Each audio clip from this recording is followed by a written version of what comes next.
இந்த மூன்று நிலை. மூன்று நிலையை நான் உருவகத்தில் சொல்ல வேண்டும். அடிமை நிலையிலிருந்து விடுபட்டேன் என்று சொல்கிறார் அல்லவா, அதனால் அந்த அடிமை ஓமையை வைத்து நான் சொல்கிறேன். அடிமை யார் என்றால், இந்த எஜமானனுக்கு உரிய வயலில் வேலை செய்பவன் அடிமை, கூலி வாங்காமல் வேலை செய்யக்கூடியவன். அப்ப இந்த எஜமானன் 10 அடிமை வைத்திருக்கிறான்.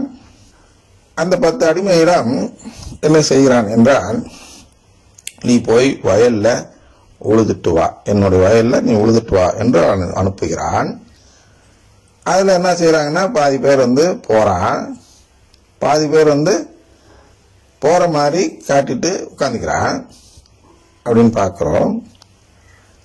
அப்ப பாதி பேர்னா ஒரு 4-5 பேர் போறான். அங்க போயிட்டு என்ன பண்றான்னா, ஒரு 4 பேர் என்ன செய்கிறார்கள் என்றால், வயலில் 4 பேர்ல ஒரு 2 பேர்னு வச்சுங்க, 2 பேர் எஜமானனுடைய வயலில் உழச் செய்கிறார்கள். அதாவது பிளவிங் சொல்றோம் இல்லையா, அதை ஏற்புட்டி வேலை செய்து தருகிறார்கள். அதுல 1-2 பேர் என்ன செய்யறான்னா, எதிரியுடைய வயலில் போய் உழைத்து அவனுக்காக பாடுபடுகிறான்.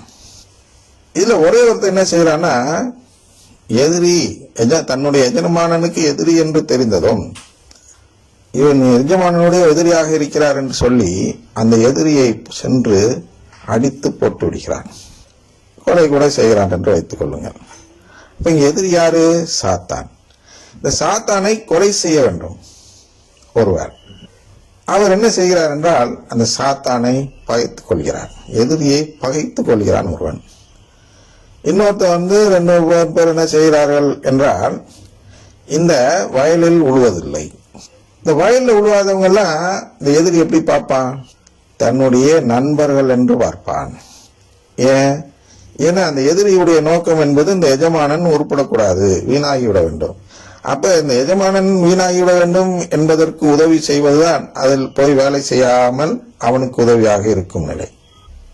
அப்ப இந்த வயல்ல உழுதுட்டு இருக்காங்கல்ல, அவங்க யாருன்னா, அவங்க எஜமானனையும் பகைத்துக்கல, சாத்தானையும் பகைச்சிக்கல, எதிரியையும் பகைச்சிக்கல.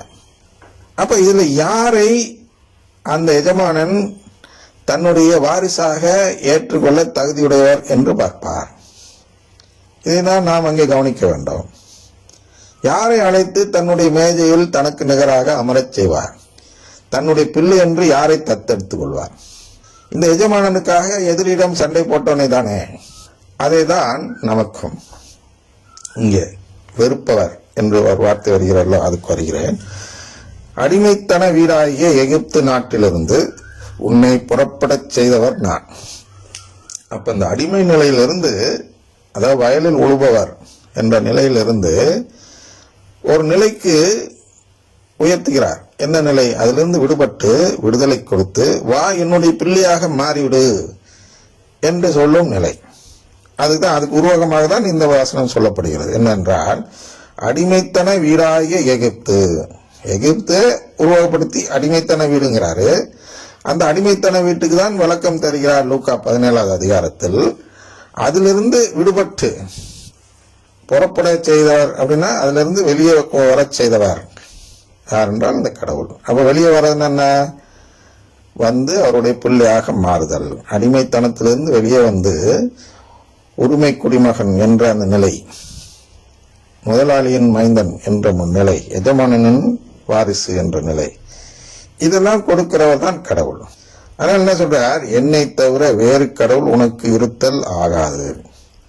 வேறு கடவுள் இங்க என்னன்னா, உருவங்களை சொல்லவில்லை, வேறு நம்பிக்கை. நான் சொல்லும் நம்பிக்கையை விட உனக்கு வேறு நம்பிக்கை இருத்தல் ஆகாது. நான் என்ன நம்பிக்கை சொல்றேன்? உன்னை எல்லாம் என்னுடைய பிள்ளையாக மாற்றிக்கொள்ள விரும்புகிறேன் என்று நான் ஒரு நம்பிக்கை உனக்கு கொடுக்கிறேன். இயேசு கொடுத்தார். அந்த நம்பிக்கையை விட்டுட்டு என்ன செய்யக்கூடாது? வேறு நம்பிக்கைகளை தேடி ஓடக்கூடாது. அதான் வேறு கடவுள். வேறு கடவுள் இன்னொரு கடவுள் அல்ல, ஒரே ஒரு கடவுள் தான் இருக்காரு. அதனால நீ என்னை வேறு விதத்தில் பார்க்க கூடாது, என்னை தந்தையா மட்டும்தான் பார்க்க வேண்டும். அதனால என்ன செய்யணும்? நீ எந்த விதமான வழிபாட்டு முறைகளை உருவாக்க கூடாது. அப்படின்னா நான் மனிதர்களை எனக்கு ஏற்புடையவராக்கும் முறை எது என்று அறிந்து கொள்ளாமல் நீனாக உன்னுடைய சொந்த முயற்சியிலேயே எனக்கு ஏற்புடையவர் ஆக முயலக்கூடாது. அப்படி முயன்றால் என்னுடைய செயல்முறைக்கு உன்னை உட்படுத்திக் கொள்ளவில்லை என்று நான் பார்த்துக் கொள்வேன். 10 ரோமர் 10:3 படி இதை வைத்து பார்த்தால் இந்த வசனத்துக்கு இதான் பொருள். என்ன பொருள் என்றால், என்னை தவிர வேறு கடவுள் உனக்கு இருத்தல் ஆகாது. அப்ப வேறு கடவுள் என்ன? வேறு விதமான வழிபாட்டு முறை, அதாவது சொந்த முயற்சியாலேயே எனக்கு ஏற்புடாக முயலும் செயல். அந்த எதெல்லாம் சொந்த முயற்சியோ ஒவ்வொரு சொந்த முயற்சியும் ஒவ்வொரு கடவுள் அப்படி பார்க்கணும். அவர் ஒன்றும் பல கடவுள் இருக்கதா சொல்லல. நீ கடவுள் என்ன மட்டும் தான்ப்பா பார்க்கணும், வேற எதாவது பார்க்கக்கூடாது. அப்ப நான் என்ன சொன்னேனோ நீ அதான் கேட்கணும். அதான் அதோட அர்த்தம். அதனால என்ன சொல்ற, மேலே விண்ணுலகிலும் கீழே மண்ணுலகிலும் மண்ணுலகின் கீழ் உள்ள நீர்த்திரளிலும் உள்ள எந்த உருவத்திலும் அப்படின்னு என்ன, இதுலெல்லாம் இருக்கக்கூடிய எந்த விதமான போதனையிலும், உருவம்னா அந்த CCC 2779 சொல்லப்பட்டிருக்கும், சொந்த கருத்துக்கள் எல்லாம் உருவ வழிபாட்டுக்கு நிகரானது என்று. அதுதான் நீங்க சொல்லப்படுகிறது உருவம். நீ ஒரு உருவத்தை பிம்பம் என்று சொல்கிறோம். மோடி அப்படிப்பட்டவர் இப்படிப்பட்டவர், ஆஹா இந்தியாவே கொண்டு போய் அமெரிக்காவோட வல்லரசா பெரிய நாடா மாற்ற போறார் என்றெல்லாம் நம்பி இருந்தோம் அல்லவா? அதுதான் அவரை பற்றிய பிம்பம். ஒவ்வொருத்தரும் இந்தியா கூட்டணி என்ன சொல்லுவோம், மோடி அயோக்கியர், அது ஊழல்வாதி, சட்டங்களை வைத்து நாட்டை கொள்ளையடித்தார் அப்படின்னு ஒரு பிம்பம். இன்னொரு பிம்பம் என்ன, அதானி என்பவர் மோடியின் பினாமி, ஆனால் தனக்கு சொத்து சேர்ப்பதையெல்லாம் கொண்டு போய் அதானி பேர்ல வைத்திருக்கிறார் மோடி அப்படின்னு இன்னொரு பிம்பம். அதான் உருவம். மோடியின் உருவம் இத்தனை விதமா இருக்கிறது. ராமர் கோயில் கட்டினார், இப்படி எதை வேணாலும் எடுத்துங்க. அதுபோன்று நாம் கடவுளுக்கு பலவிதமான பிம்பங்கள் உருவாக்குகிறோம். அந்த பிம்பம் குறித்து சொல்கிறார், அது எந்த விதத்தில் இருந்தாலும் உனக்கென நீ அதை செய்யக்கூடாது.